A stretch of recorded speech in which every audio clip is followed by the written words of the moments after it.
आपल्या नाशिकवरच्या आयुर्वेदावर बोलू काही या कार्यक्रमामध्ये तुमचं सगळ्यांचं खूप खूप स्वागत आहे। श्रावण म्हटला की सगळीकडे हिरवाई आपल्याला दिसते। सण समारंभ, पूजा, उपवास या सगळ्या गोष्टी आपल्याला माहिती असतात। पण श्रावण म्हणजे फक्त काही सण, उपवास आणि पूजा एवढंच नाहीये। तर जसा ऋतू बदलतो तसं तो आपल्याला सांगत असतो की तुमच्या आहारामध्ये, विहारामध्ये आणि दैनंदिन जीवनशैलीमध्ये काहीतरी बदल करायला हवे आहेत। श्रावण आपल्या मनाला आणि शरीराला नव चैतन्य देण्याची एक सुवर्ण संधी देत असतो आणि त्या संदर्भातच आज आपल्याला मार्गदर्शन करण्यासाठी आपल्या सोबत आहेत वैद्य विक्रांत जाधव सर। नमस्कार सर, कसे आहात? एकदम मस्त। क्या बात आहे। सो जसं आता आपण श्रावणाकडे वळतो आहे, श्रावण म्हटलं की उपवास तपासता आलेच आले। सो मला एक सांगा की उपवास आपण जेव्हा श्रावणातले करतो तेव्हा डूज अँड डोंट्स आम्ही काय फॉलो करायला हवे? पहिल्यांदा लक्षात घेतलं पाहिजे की धर्मशास्त्रकारांनी श्रावणातच का उपवास हा सगळ्यात महत्त्वाचा मुद्दा आहे। म्हणजे श्रावण मास कधी येतो, म्हणजे श्रावण मास येतो तर श्रावण मासाची भौगोलिक परिस्थिती काय असते, त्यावेळेला खूप मस्त पाऊस पडलेला असतो, हिरवळ वाढायला लागलेली असते आणि त्याच वेळेला पण आपला भुकेचा अग्नी मात्र कमी असतो। म्हणजे आषाढात उपवास नाही ठेवलेत, कारण आषाढात वेगवेगळ्या पद्धतीचं आपल्याला दिनचर्या सांगितली। त्याच्यामध्ये अर्थातच एक दिनचर्या वारीची आहे। त्याच्यामध्ये आज म्हणजे आपल्या नाशिकमधला हा शब्द आहे की आपली वारी, म्हणजे आरोग्याची वारी ती वारी आहे। पण श्रावणामध्ये जर तुम्ही विचार केला तर श्रावण हा परत करेक्शन म्हणते की श्रावणानंतर येणारा भाद्रपद आणि भाद्रपदानंतर येणारा अश्विन महिना, म्हणजे आपण श्रावणापासून थोडंसं हेल्दी सीझनकडे जातो श्रावणामध्ये। पण त्या हेल्दी सीझनला खाण्याची जे खातो ते शरीरामध्ये कसं पचवायचं आणि शरीराला कसं लागेल याची तयारी श्रावण देतो आपल्याला। आणि म्हणूनच श्रावणामध्ये धर्मशास्त्रकारांनी धर्माचा आधार घेऊन श्रावणी सोमवार, श्रावणी गुरुवार, श्रावणी शनिवार असे विविध पद्धतीचे दिलेले आहेत आणि श्रावणामध्ये विविध पद्धतीच्या ॲक्टिव्हिटीज पण करून घेतल्या आहेत। तर श्रावणामध्ये महिलांचे विचार करा, मंगळागौर म्हणजे पहिली मंगळागौर वेगळी आहे, हे पण आहे, त्याला एक वेगळं महत्त्व धर्मशास्त्रकारांनी दिले, आपण नाही दिले। आणि हा सगळा प्रकार कशासाठी आहे तर हा श्रावणातल्या त्या स्त्रीचं आणि त्या घराचं आयुष्य वाढवण्यासाठी, वर्धन करण्यासाठी। म्हणजे त्यामुळे तिथे आपोआप तिच्याकडनं व्यायाम केले जातात। तेच व्यायाम अभिप्रेत असे की ह्या पद्धतीचे व्यायाम वर्षभर होऊ, कारण ते अग्नी वाढेल आणि अग्नी वाढल्यानंतर त्या स्त्रीचं सौंदर्य वाढेल, हा त्याच्या मागचा उद्देश। आणि त्यावेळेला असणारे उपवास म्हणजे शरीराला लागत्व देणारे, तुमचं शरीर हलकं ठेवून तुमच्याकडनं करून घेणारं हे काम कोणाचं आहे, हे काम आता श्रावण महिन्यात। म्हणून श्रावण महिन्यात शंकराच्या नावाने वेगळं दिलं, गुरुवारच्या नावाने वेगळं दिलं, शनिवारच्या नावाने वेगळं दिलं। त्यातही वर्षभर धर्मशास्त्रकारांनी प्रदोष, एकादशी, चतुर्थी हे दिलेले आहेत। म्हणजे धर्मशास्त्रकारांनी एकही मुद्दा असा सोडलेला नाही आहे की ज्या वेळेला तुमचं शरीर लागत्व म्हणजे तुमच्या शरीराला लघुगुण प्राप्त होईल। आणि श्रावणातले हे उपवास ह्याचेच आहेत। श्रावणातले उपवास संध्याकाळी जेवणाचे आहेत, सूर्यास्ताच्या आत जेवण करणं ही प्रथा श्रावणातली आहे। काही लोक पूर्ण श्रावणभर करतात, पण किमान उपवास तरी सोडावा। उपवास कुठे सोडावा, कसा सोडा, केळीच्या पानावर सोडण्याची प्रथा आहे। आणि उपवासाला काय खावं, सकाळी एकदम लघु आहार घ्यावा। लघु म्हणजे तिथे कुठचंच नाही, एकदम लघु आहार। तुम्ही राजगिराचे लाडू घ्या की जेणेकरून तुमचा अग्नी प्रदीप्त होईल। दुपारी गरम पाणी घ्या, तुम्हाला भूक लागली किंवा काय खाल्लं तर क्षीर घ्या म्हणजे दूध घ्या। आणि त्याच्यानंतर संध्याकाळी 5 वाजता तुम्ही उपवास सोडा। उपवास सोडल्यानंतर तुम्ही परत एकदा लागवत्व तयार करतो। तुम्हाला झोपेचा वेळ खूप आहे, मोठा आहे तो, तर त्याच्यानंतर तुम्ही झोपेपर्यंत तुम्हाला भूक लागते त्यावेळेला तुम्ही गरम पाणी घ्या आणि वाटलं तर गरम दूध घ्या, असं एक श्रावणाचं मानणं आहे त्यावेळेला। आणि यावेळेला श्रावणाच्या उपवासांमध्ये उपवास सोडताना आपल्याकडे विविध पदार्थ सांगितले। लक्षात घ्या, श्रावण महिना येईपर्यंत पालेभाज्या येत नाही, पालेभाज्यांमध्ये दलदल असते, त्यामुळे ठराविक भाज्या जास्त असतात। त्याच्यामुळे कडू पडवळाची भाजी, भोपळ्याची भाजी या भाज्या जास्त असतात की जे तुमच्या शरीराला पृहण करणार आहे, तुमच्या शरीराला शक्ती देणार आहे। तर या पद्धतीचा वापर हा श्रावणातला आहे। आणि श्रावणातले उपवास हे आपल्या आरोग्यासाठीचे उपवास आहेत की जेणेकरून तुमचं आरोग्याचं वर्धन व्हावं, तुम्ही समीप जावं। समीप कशा, आरोग्य म्हणजे देव, आरोग्य म्हणजे देवच। तुम्हाला कुठेतरी तुम्हाला पाहिजे ते करायला लावतो आणि तुमचं शरीर स्थिर ठेवतो, म्हणजे तो म्हणजे देव। आणि त्यामुळे ते देवाच्या समीप जाणं हे त्या श्रावणाचं पूर्ण हेतू हा धर्मशास्त्रकारांनी केला. धर्मशास्त्रकारांनी आरोग्यशास्त्रकारांबरोबर हातमिळवणी केली आणि याची पूर्ण आखणी केली आणि त्यानंतर ही धर्मशास्त्रकारांना दिली धर्माला, की जे आपण पाळतोय. म्हणूनच श्रावणाचा, मग श्रावणाचे वेगवेगळे हे श्रावण खरं तर म्हणजे श्रावण मला विचाराल तर खरंच असं एन्जॉय करण्यासारखा महिना आहे. म्हणजे श्रावणाचे उपवास असो, श्रावणाचे त्या गमती असो, श्रावणामध्ये येणारे नागपंचमीपासून सगळे जे असो, म्हणजे नागपंचमी किती वेगळं आहे ना. आता इथे बघा नागपंचमीला दूध पाजतात, आता इथे क्षीर घेण्याची प्रथा त्यांनी टाकलेली आहे पुन्हा एकदा, की हे दूध तुम्ही पण घेतलं पाहिजे, की जेणेकरून आता या दुधाने तुमचं वर्धन होईल, दुधाने तुमच्या आरोग्याचं वर्धन होईल, म्हणून ही प्रथा तशी आहे. असे वेगवेगळे उपाय खूप सुंदर शास्त्राने केलेले. येस. सो सर आपल्याला ना असे पॉईंट्स देत असतात की या विषयावर शो होऊ शकतो, लाईक श्रावणातले सगळे सण आणि त्यावरच्या गप्पा एक वेगळा विषय होऊ शकतोय सर.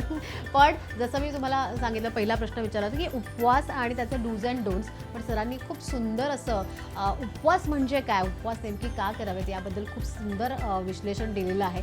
आणि मग आता सर तुम्ही आम्हाला सांगाल की उपवासाचे डूज अँड डोंट्स काय आहेत, कुठले फॉलो करायच्यात गोष्टी, पण त्याआधी घेऊयात एक छोटीशी विश्रांती. बघत रहा आपलं नाशिक.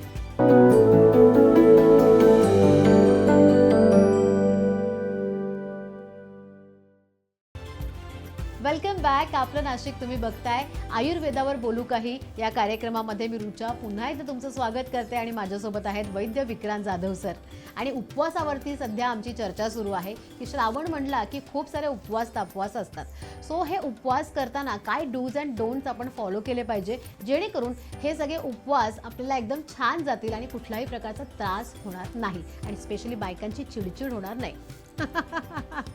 उपवासाचे पदार्थ खरं तर कुठच्या शास्त्राने दिलेले नाही, पण जे पदार्थ तुमच्या शरीराला हलके ठेवतील, सात्विक असतील, सत्व रजतम हे 3 गुण लक्षात ठेवा. तामसी गुण हा तुम्हाला तामसी करतो, सत्व गुण हा तुम्हाला सात्विक देणार आहे. त्यामुळे सत्व गुणामध्ये येणारे जे प्रकार आहेत त्याचा आपण अवलंब करायला पाहिजे. त्याच्यामध्ये खरं तर सत्वगुणामध्ये येणारे सगळे दुग्धजन्य पदार्थ आहे.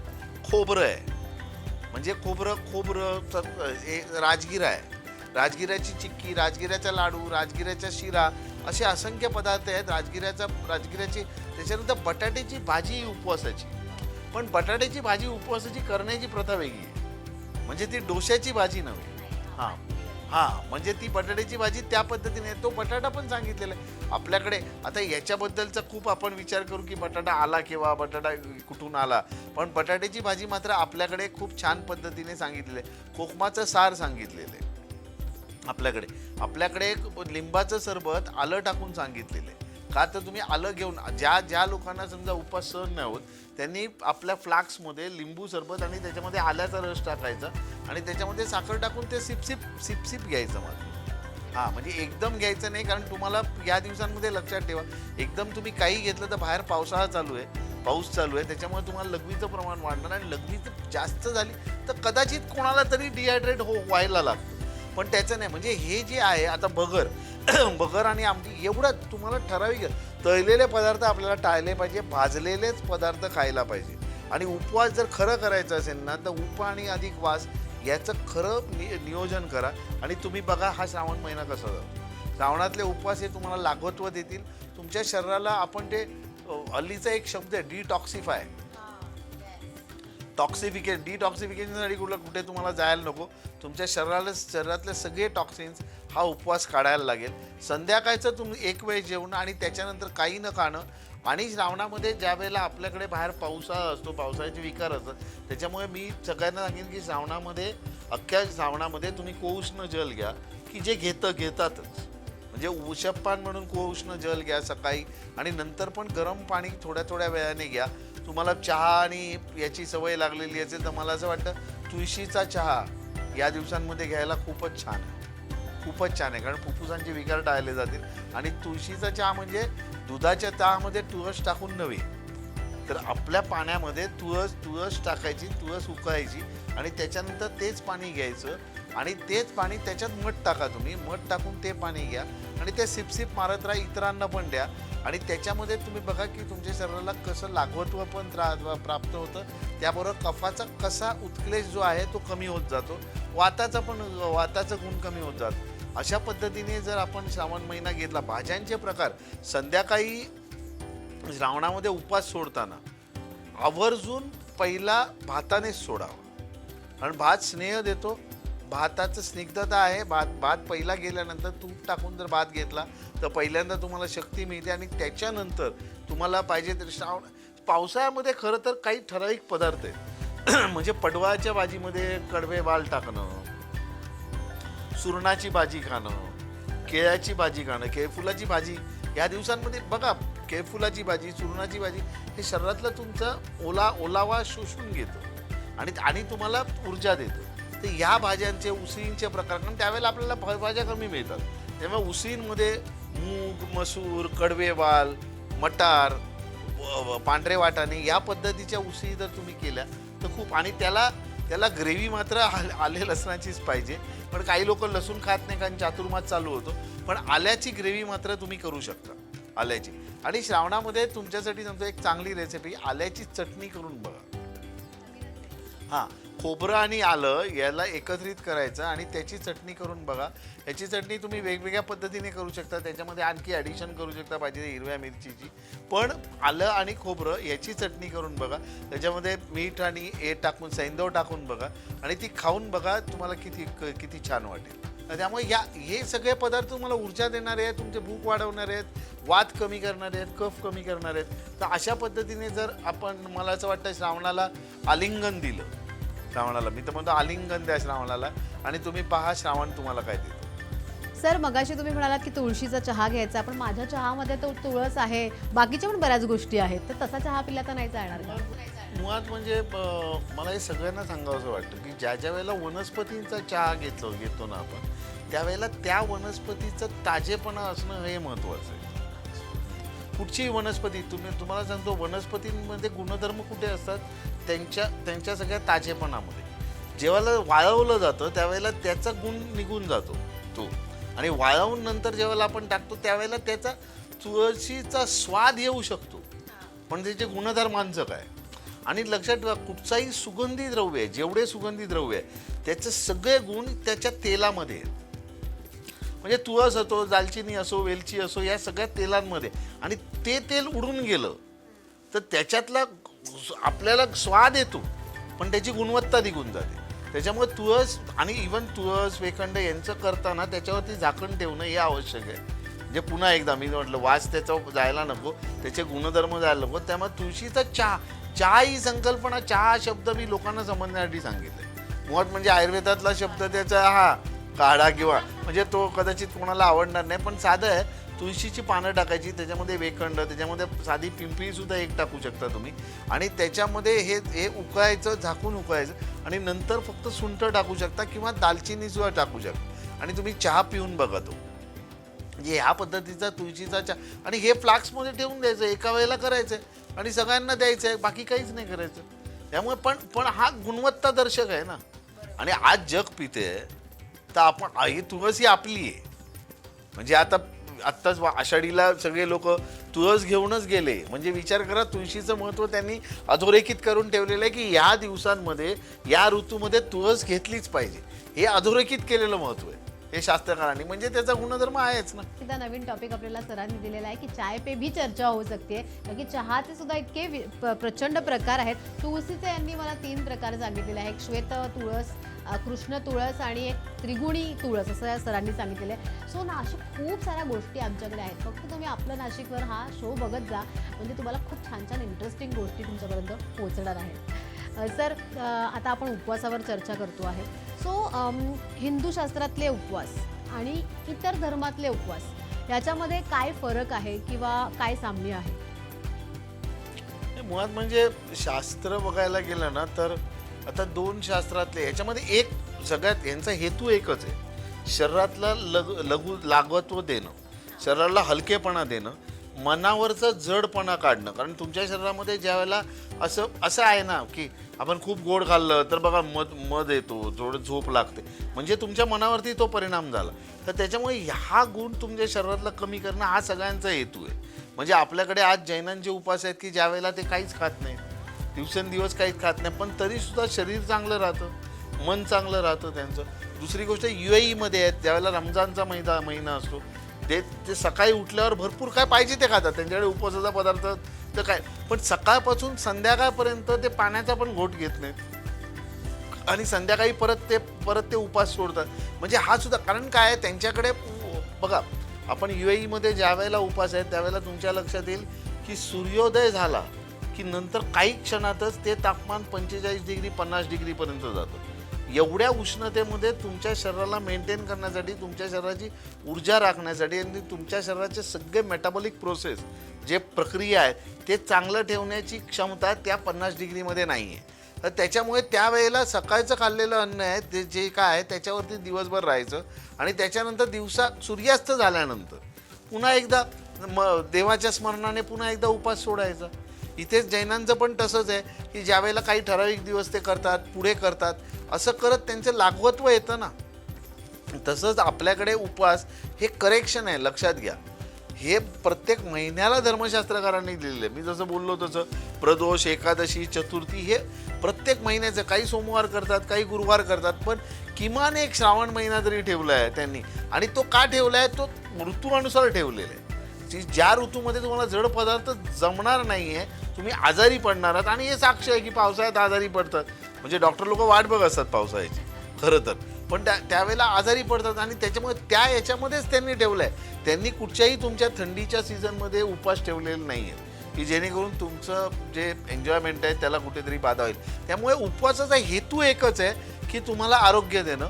फक्त त्याची दिशा त्या धर्मशास्त्रकारांनी त्या देशाप्रमाणे त्यांनी अवलंबलेली आहे. हा बात आहे.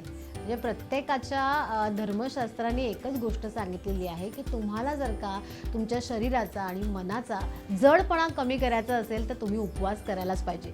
जर का डॉक्टरांना पैसे नसतील द्यायचे, तुमचं आरोग्य सुस्थितीत तुम्हाला ठेवायचं असेल तर आय थिंक महिन्यातनं, आठवड्यातनं एकदा उपवास करायला काहीच हरकत नाही आहे. म्हणजे आपल्याला ते महागडे डिटॉक्स वगैरे घेण्याची काहीच गरज नाही आहे. सो आपोआप तुमची बॉडी डिटॉक्सिफाय होणार आहे. क्या बात आहे सर. उपवासावर सुद्धा एवढी गहन चर्चा आपण केलेली आहे, पण इंटरेस्टिंग पद्धतीने. म्हणजे याच्यामध्ये आज तुम्ही उपवास म्हणजे काय हे सांगितलं, उपवासाचे डूज अँड डोंट्स तुम्ही आपल्याला सांगितलेले आहेत. आपला उपवास आणि इतरांचा उपवास यामधला फरक तुम्ही सांगितला, दूध वगैरे अनेक गोष्टींवर छान चर्चा झालेली आहे. त्याबद्दल खूप खूप धन्यवाद. आजही तुम्ही इथे आलात आणि एवढं छान मार्गदर्शन केलेलं आहे, त्याबद्दल पुन्हा एकदा तुमचे खूप खूप आभार. पुढे सुद्धा असाच एक इंटरेस्टिंग टॉपिक मी तुमच्यासाठी घेऊन येते. आता हा इंटरेस्टिंग टॉपिक काय, तर आपण बऱ्याचशा सणांबद्दल गप्पा मारणारच आहोत. श्रावणातले सण हा तर एक वेगळाच उत्सवाचा शो असणार आहे, पण त्याच्यापूर्वी दीप अमावस्या आपल्याकडे येते. म्हणजे श्रावणाच्या आधी सगळेजण दीप अमावस्या सेलिब्रेट करत असतात. आता दीप अमावस्याला आपण काय करतो, दिव्यांची पूजा करतो, दिवे खातात सुद्धा. पण या दीप अमावस्येचं एक दुसरं सुद्धा नाव फार फेमस आहे. आणि पुरुषांसाठी ही अमावस्या म्हणजे एकदम चंगळीची असते, कारण की त्या दिवशी काहीतरी खास गोष्ट सगळे पुरुष करत असतात. पण त्याच्यामध्ये सुद्धा आयुर्वेदावर खूप काही गोष्टी आहेत. म्हणजे ती गोष्ट करावी की नाही करावी, कशी करावी, आणि त्याचे प्रकार सुद्धा खूप अचंबित पाडणारे आहेत. त्यामुळे पुढचा आमचा शो अजिबात मिस करू नका, जो स्पेशल दीप अमावस्येवर असणार आहे. समझदार को इशारा काफी आहे. सो तुम्हाला कळलं असेल कुठल्या विषयावर मी बोलणार आहे, आणि सरांकडे इतकी अगाध माहिती आहे त्या विषयावर की ज्याचं नाव ते. त्यामुळे हा इंटरेस्टिंग विषय आणि टॉपिक आणि एपिसोड तुम्ही अजिबात मिस करू नका. पण आत्तापर्यंतचे आमचे जे एपिसोड तुम्ही बघितले असतील त्याबद्दल तुमच्या काही प्रतिक्रिया असतील, तुम्हाला आयुर्वेदासंबंधी काही प्रश्न विचारायचे असतील, तर स्क्रीनवर दिलेल्या नंबरवरती तुम्ही आमच्याशी नक्कीच संपर्क साधू शकतात. वैद्य विक्रांत जाधव सर त्यावर नक्कीच तुम्हाला उत्तर देतील. आता आपण भेटणार आहोत आपल्या पुढच्या एपिसोडमध्ये. तोपर्यंत स्वस्थ राहा, मस्त राहा, छान एन्जॉय करा तुमचं लाईफ आणि बघत राहा आपलं नाशिक. धन्यवाद.